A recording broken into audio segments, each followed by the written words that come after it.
Good morning to all of you. Now the next introduction lecture, determinants. Area of triangle. आप सभी लोगों ने class 10th में area of triangle का एक फार्मूला पढ़ा था। आपका डेल्टा या area of triangle equal to 1/2 x1 y2 minus y3 plus x2 y3 minus y1 plus x3 y1 minus y2। अगर आप उसी फार्मूले को डिटर्मिनेंट फॉर्म में देखना चाहेंगे तो वो फार्मूला होता है area of triangle equal to 1/2 determinant के अंदर x1 y1 1, x2 y2 1, x3 y3 1। बिल्कुल ऐसे ही आपका equation of a straight line passing through 2 points x1 y1 and x2 y2 का फार्मूला आप लोगों ने पढ़ा था y minus y1 equal to y2 minus y1 upon x2 minus x1 x minus x1। उसको आप डिटर्मिनेंट फॉर्म में अगर लिखेंगे तो x y1 x1 y1 1, x2 y2 1 और ये आपका डिटर्मिनेंट का सिंबल इक्वल टू 0। बिल्कुल सेम इसी टाइप का ही है, बस वहां पर 1/2 लगा हुआ है, यहां पर 1/2 नहीं लगा है। या आप कह सकते हैं कि अगर 1/2 लगा है तो इधर जा करके आपका 0 हो गया है। अब एक नई चीज आप पढ़ेंगे डिटर्मिनेंट पे, माइनर्स एंड कोफैक्टर्स। इसको समझाने के लिए मैं आपको एक डिटर्मिनेंट लिखता हूं और फिर आपको समझाता हूं। कंसीडर द डिटर्मिनेंट, एक मैं आपको डिटर्मिनेंट दे रहा हूं। Consider the determinant a11 a12 a13 a21 a22 a23 a31 a32 a33। सबसे पहले मैं आपको बताता हूं माइनर के बारे में। लिखा हुआ if we take the element of the determinant and remove the row and column containing the element. जैसे मान लीजिए मैंने इस एलिमेंट को लिया, इस एलिमेंट को आप इस रो से भी डिलीट कर दीजिए और इस कॉलम से भी डिलीट कर दीजिए, तो आपका जो भी चीज फॉर्म हुआ, जो भी आपका कंटेनिंग द डिटर्मिनेंट लेफ्ट, जो भी डिटर्मिनेंट बचा। अब जाहिर सी बात है कि इस डिटर्मिनेंट का ऑर्डर जो है वो 3×3 का है। जब आप उसमें रो और कॉलम कम कर देंगे तो जो भी आपका क्या कहते हैं माइनर बचेगा, उसी को ही ये लोग माइनर बोलते हैं, और ये माइनर आपका सेकंड ऑर्डर का हुआ। यानी कि अगर आपका डिटर्मिनेंट ऑर्डर 3 का है तो इसका मतलब है जो आपका माइनर बनेगा वो आपका ऑर्डर 2 का हुआ। तो अगर आपसे कोई कहता है M11 के बारे में बताइए, तो आप क्या लिखेंगे यहाँ पे A22 A23 A32 A33। अब आपको इसको सॉल्व करना मालूम है, इसका मल्टीप्लाई इससे होता है A22.A33 माइनस A23.A32। ये मैं आपको पढ़ा चुका हूं। ये होता है आपका माइनर। ऐसे ही मैं एक दूसरा भी समझा देता हूं। अगर आपको M12 चाहिए, मैं इस समय माइनर की बात कर रहा हूं। अब M12 कैसे आएगा, यानी कि इस वाले एलिमेंट को आप इस रो से और इस कॉलम से डिलीट करेंगे तो आपका क्या बचेगा, A21 A23 A31 और A33 बचेगा। आपने इस एलिमेंट को A12 को रो से भी डिलीट कर दिया, कॉलम से भी डिलीट कर दिया, उसके बाद आपका क्या बचा A21 A23 A31 A33। अब इसका आपको अगर इस एलिमेंट का अगर आपको क्या कहते हैं माइनर निकालना है तो आप क्या करेंगे, इसका मल्टीप्लाई इससे करेंगे A21.A33 माइनस A23.A31। आपको ये एरो ध्यान रखना है, ये पहले होगा, इसी को ही मेन डायगोनल बोलते हैं, आप जैसा भी चाहें। तो ये आप जो है इसको पहले आपको मल्टीप्लाई करना है।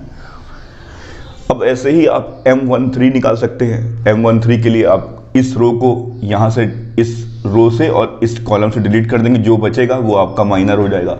बिल्कुल ऐसे ही आप अगर A21 यानी कि आपको M21 निकालना है तो आप इसको इधर से डिलीट कर दीजिए और इधर से डिलीट कर दीजिए, जो बचेगा वो आपका, मैं एक समझा दे रहा हूं आपको। अगर आपको M21 निकालना है, M21 का मतलब है आप इस एलिमेंट को इस रो से और इस कॉलम से डिलीट करेंगे, तो आपका क्या आ जाएगा, आपका आएगा, जब आप इसको डिलीट करेंगे तो क्या आएगा, A12, A13,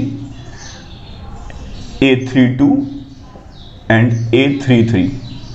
अब आप इसको सॉल्व करेंगे तो क्या आएगा, A12 मल्टीप्लाई पहले इससे होगी A12 डॉट A33 माइनस का A13 डॉट A32। इस टाइप से ये आपका माइनर आ जाएगा। ऐसे ही आप M22 का निकाल लेंगे, ऐसे ही आप M23 का निकालेंगे, इस टाइप से आपके माइनर्स आ जाएंगे। जैसा कि मैंने अभी आपको एक डेफिनेशन लिखी थी, मैंने कहा था कोफैक्टर अगर आपको निकालने हैं तो कोफैक्टर के लिए आपको क्या काम करना होता है, बस केवल आपको I प्लस जे M11, अभी आपने M11 निकाला था तो आप इस तरीके से C11 निकाल सकते हैं। C12 अगर आपको निकालना है तो -1 की power I plus J M12 आ जाएगा। C13 अगर आपको निकालना है तो -1 की पावर आपका आ जाएगा I प्लस जे M13। तो सारे जो माइनर्स हैं वो मैंने आपको निकालना सिखा दिया है। एक एलिमेंट का और सिखा दे रहा हूँ मैं आपको, M23 का अगर आपको निकालना है, आपको माइनर निकालना है M23 का, तो आप क्या काम करिए, इस एलिमेंट को इस रो और कॉलम से डिलीट कर दीजिए, तो आपका क्या आएगा, आपका आएगा A11, A12, फिर A31, A32, फिर आप इसका इससे मल्टीप्लाई कर दीजिए A11 डॉट A32 माइनस का A12 डॉट A31।